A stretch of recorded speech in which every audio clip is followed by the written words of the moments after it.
Hello guys, welcome back to my YouTube channel. Jumpa lagi dengan saya, Dr. Rudi. Nah, kali ini kita akan membahas apakah setiap pasien-pasien demam harus menerima antibiotik. Simak ya teman-teman.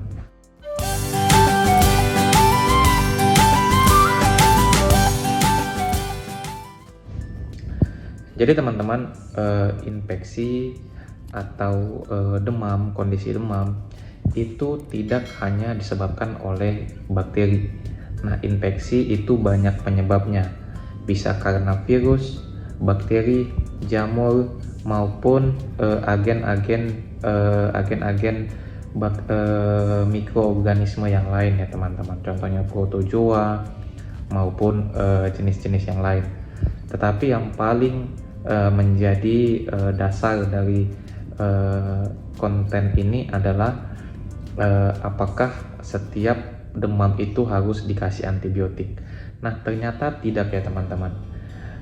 Agen infeksi tidak hanya bakteri, bisa karena virus dan juga jamur.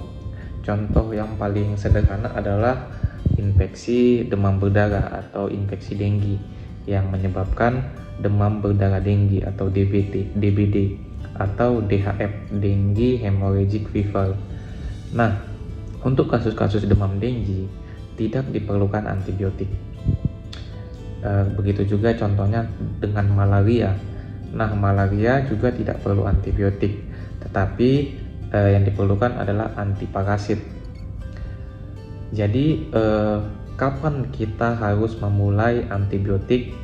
Nah, jika memang sudah ditemukan dengan jelas penyebab infeksinya adalah bakteri. Nah, selain dari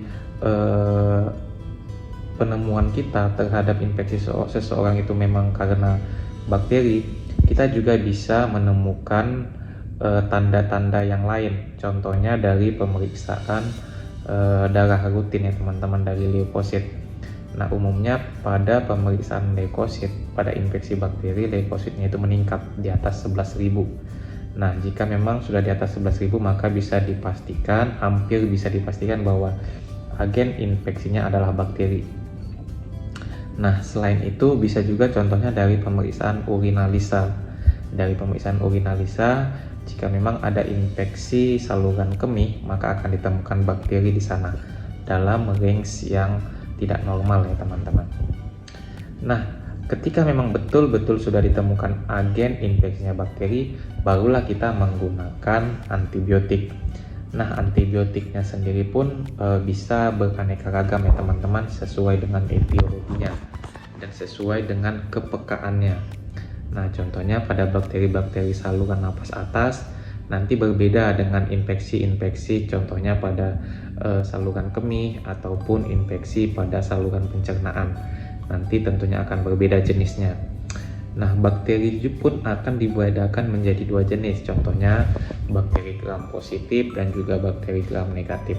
Nah, nanti penggunaan antibiotiknya pun akan berbeda. Dan juga yang paling penting, ketika menggunakan antibiotik maka penggunaannya itu harus tuntas, minimal 5 hari ya teman-teman.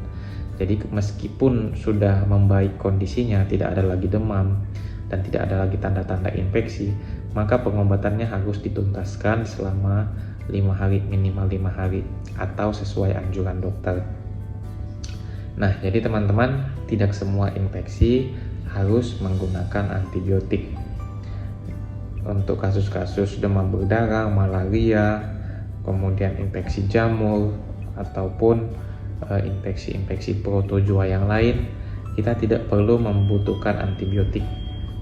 Tetapi kita harus terlebih dahulu mencari tahu etiologinya sehingga kita bisa jelas mengobati agen infeksi yang mana.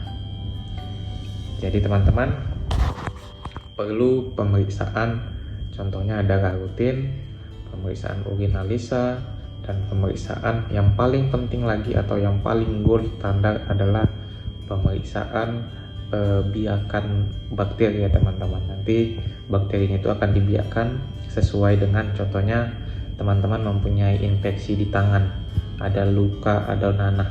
Nah, nanti itu dibiarkan di media, kemudian dilihat bakterinya itu bakteri apa dan apa antibiotik yang peka terhadap bakteri tersebut.